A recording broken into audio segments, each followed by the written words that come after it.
Hey guys, what's up? This is Mustang's Boo Guy. Welcome back to Forza Motorsports with another lap time record with the Volvo XC90 Type R.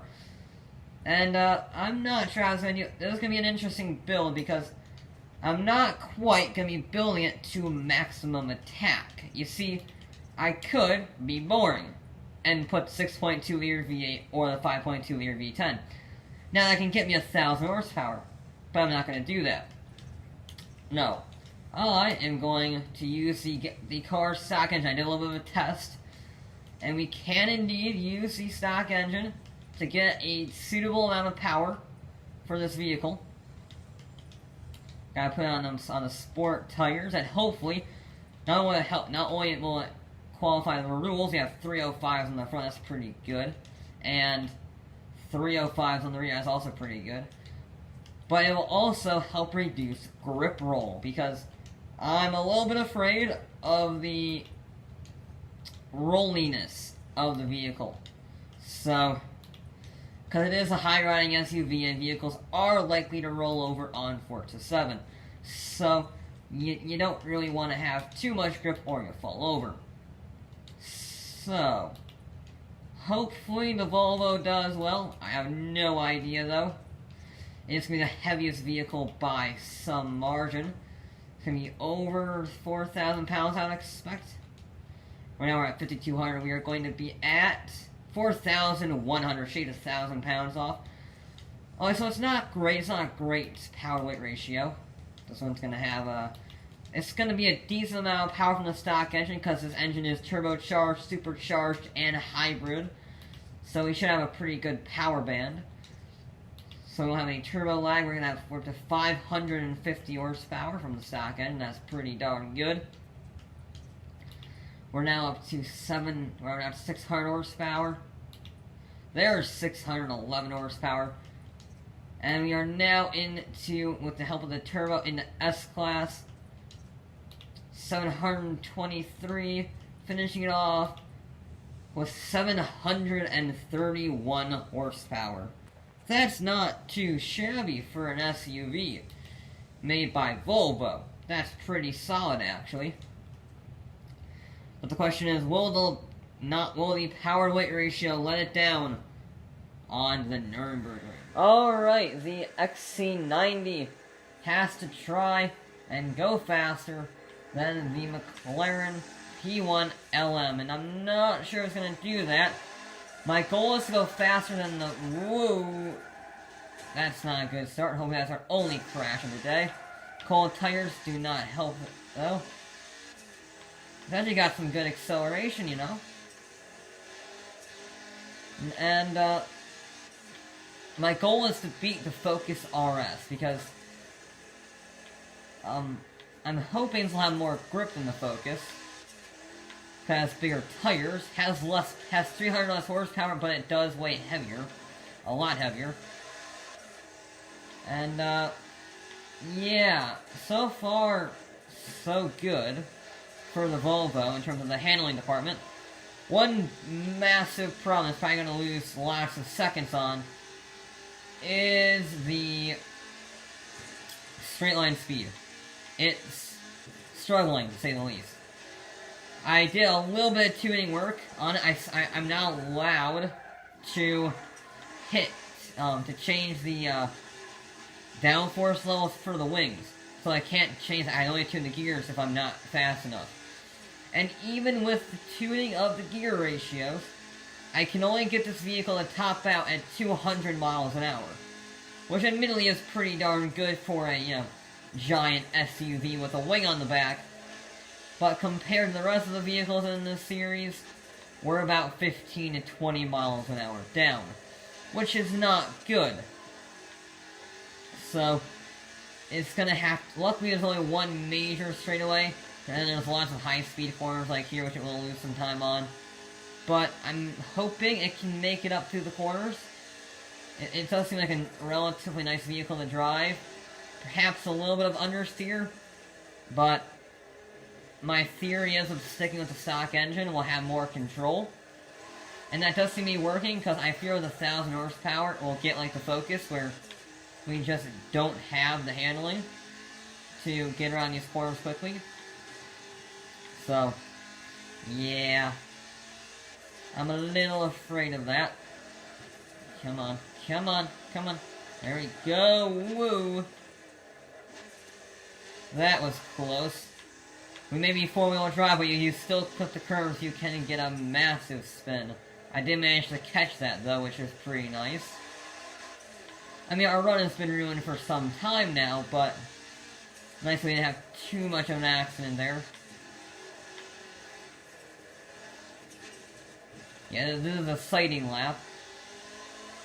So, yeah, the XC90, I can occasionally feel a hint of it wanting to go on two wheels. Doesn't have too many problems. Same thing with Overseer, not too many problems with the Overseer, which is nice to have for once. Last time it was Underseer, last time it was, the Ghibli was pretty much perfect, but way too slow in a straight line. So, maybe the Ghibli's a more accurate target? Because the Ghibli was perfect around the corners, but couldn't go fast enough. So that seems like a similar boat for this one. Now the Ghibli, I believe, had more power. I don't remember the Ghibli's horsepower ratio, but I would imagine it's more than this, because it weighed slightly lighter, and I think had a little bit more power. But I'm hoping, again, for the Volvo to have more grip. I know, it's strange to say from a giant SUV, but I genuinely think it can have more, yeah. Admittedly, we're not going as fast, but we did manage to go flat out through that corner. No cars being able to go flat out through there. Same thing with this one, right? Yep, flat out through here. Which should actually give us a fair bit of time. I do need a brake here.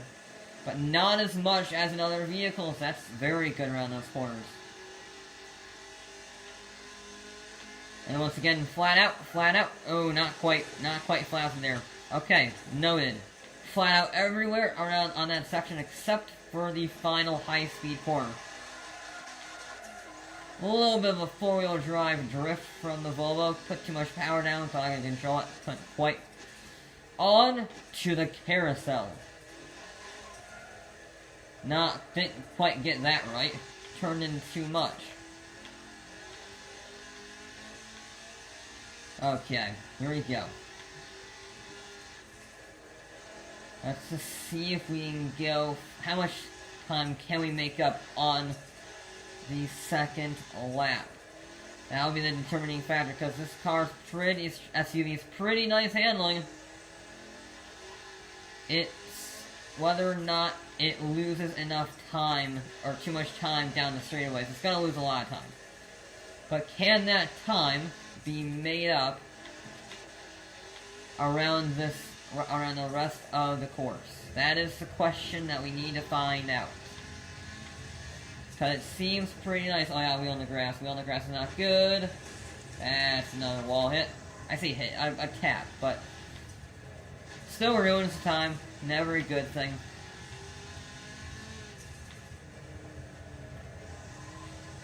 Come on, there you go.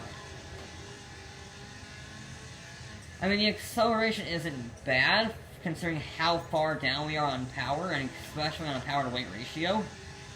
Because bear in mind, we've had cars that are 2,500 pounds and 900 horsepower. That was also a bit of a corner cut, but whatever.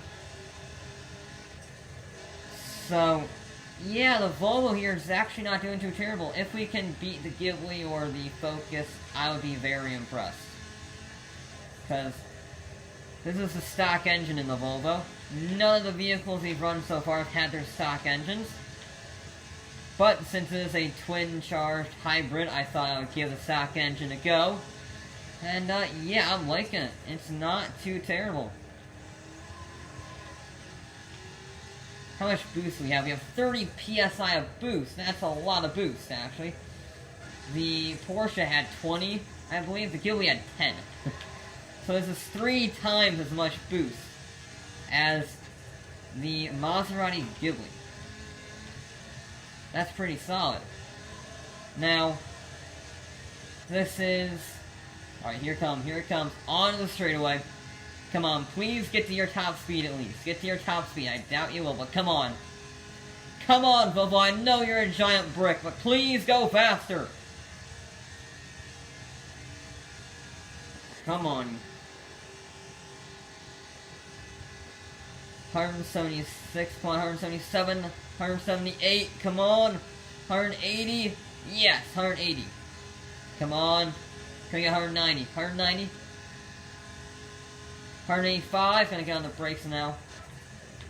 Brakes are pretty good on this. Can probably brake marginally later, but not too much later because we need to make that switch back.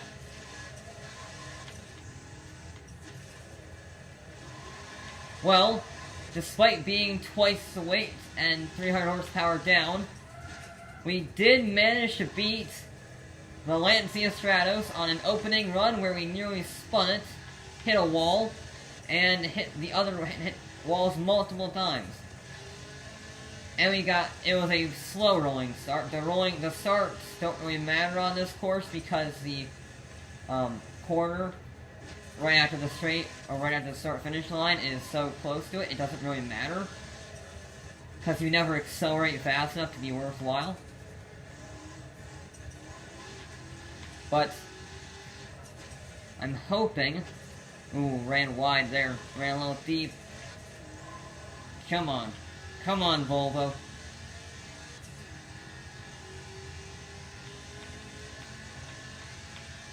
Once again, flat out up here. Yep. A little bit of a lockup, it's fine. There we go, nicely done through there. We'll probably be a little slower just because of that running wide moment, but that is what happens sometimes. 170, yeah, we've seen 200 miles an hour down that straight.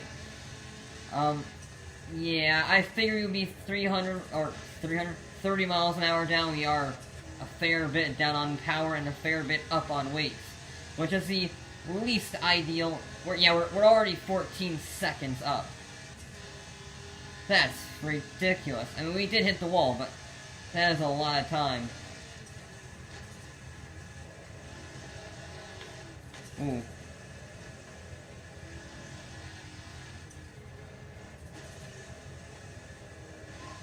Yeah, through the low speed sections we do have a bit of understeer, but it's not too terrible.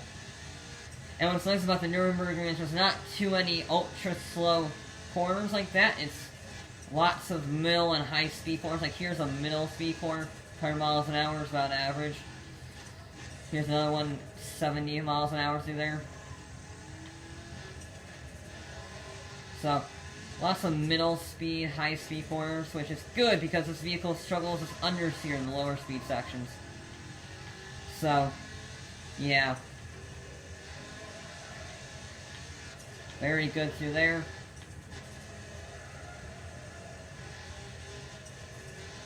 That's a nasty corner, but we didn't make it through. Here's one of those corners that this car does not like. It's very slow speed, less than 45 miles an hour through there. But we are through. And we didn't crash. That's good.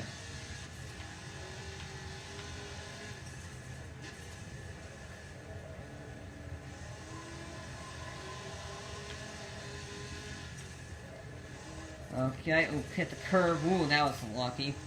The one good thing about this vehicle is the suspension, albeit it is lowered, but it is much better than most vehicles for dealing with the curbs. And that can be a very big benefit. Yeah, we're about to say we didn't really improve at all. Okay. Oh dear, and I got worse. Okay. No, get on the tarmac. Okay. That's unfortunate. But that's just that's what happens on the Nürburgring, and it's a very difficult track to master. We're good through there.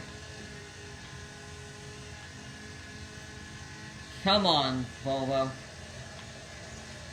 Whoa, big two-wheel moment. That was a little bit scary. High-speed section, two wheels, you don't want that combination. Down on the brakes just so we don't run wide and hit the wall. A little slow, but rather be safe than sorry. Lock the brakes up, we recovered it well. Understeer, no! But we didn't spin, so I think we didn't spin the wheel, so I think we did improve here. On the carousel, can we get the carousel right? No, we cannot. No, we cannot at all. Big old slide from the XC90.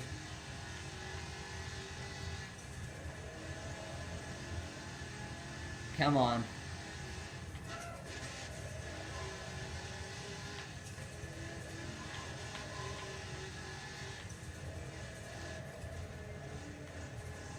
There we go. Yeah, we lost 2 seconds in that running wide mill in that slide. That's unfortunate. Because that slide was bigger than the one we had on the entrance, so it didn't give us any... It didn't even cancel each other out. That's unfortunate. We are still 12 seconds up, though. Hopefully we can improve upon that. Like here, we ran wide. And we did not this time. There we go.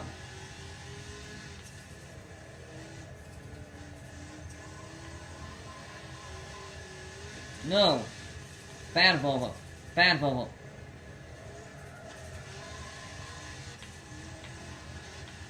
I don't hit the curb, we're fine. Didn't cause any problems. Whoa, that caused problems, that caused problems. Okay. No! Come on, there we go, we're good. We almost ran wide, but we didn't quite run wide enough to cause any problems. Flat out, be brave. There we go, look at the speed carrying on in this straight. Not even this straight, but this corner section. That's a lot of speed carried through there for such a big vehicle.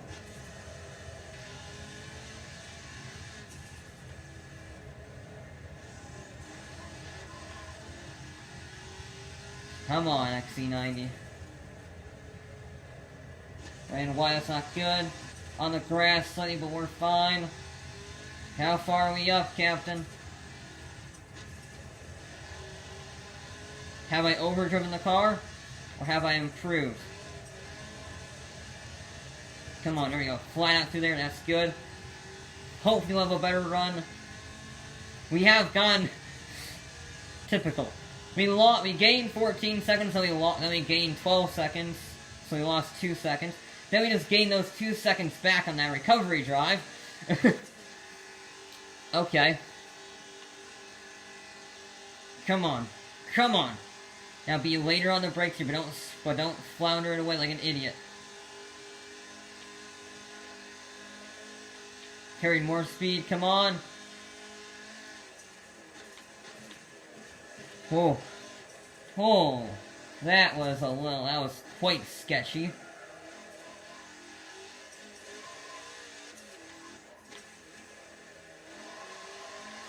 But we did it. Come on, head across the line before the 40-second mark. Yes!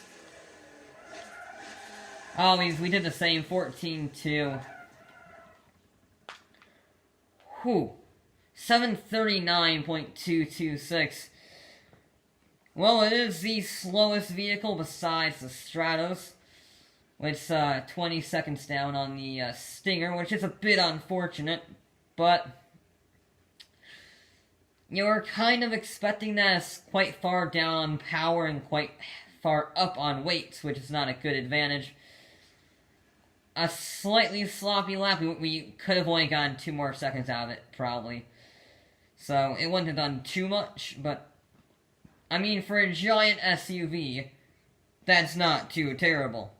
So, yeah, the triple charge setup is very cool, but how will it fare in a straight line? Now, the XC90 is expected to go pretty much towards the bottom of the table, and that's to be expected. I mean, look at it. It's pretty much the shape of your house. I betcha. It's pretty much the shape of your house.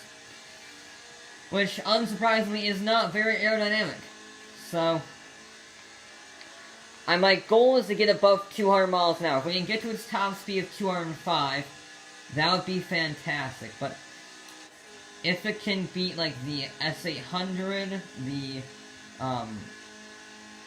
Fast and Furious Fleet Line, which is the only vehicle to not go 200 miles an hour, which this did have less power than the Fleet Line. Come on! 198. 199. Come on. Use it down to get 200. Yes. We have broken the 200 mile an hour mark in a family SUV with a turbocharger and a supercharger. 202 miles an hour. Flat around here, come on. There we go. Look at that. 201 maintains it. That was fantastic. 202. Come on, 203. 203. 203. No, 202. Come on. 203, 203, 203, 203. Nope, okay. Brakes are nice, brakes are nice, brakes are nice. Round stopping. Oh.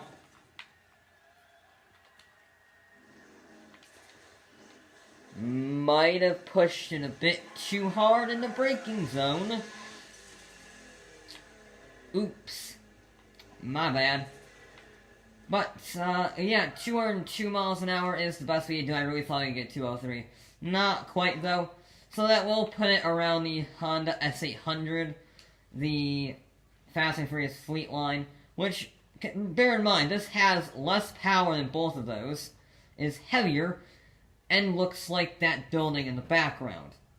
I would say that's pretty impressive. And for that, it definitely deserves, hopefully, come on, come on. There we go, some celebratory donuts from the four-wheel drive vehicle. There we go, now we're starting to spin. This is pretty good at doing donuts. That is one thing it's definitely good at, donutting. So yeah, that is it for this episode of Forza Motorsports. I'll be back with more.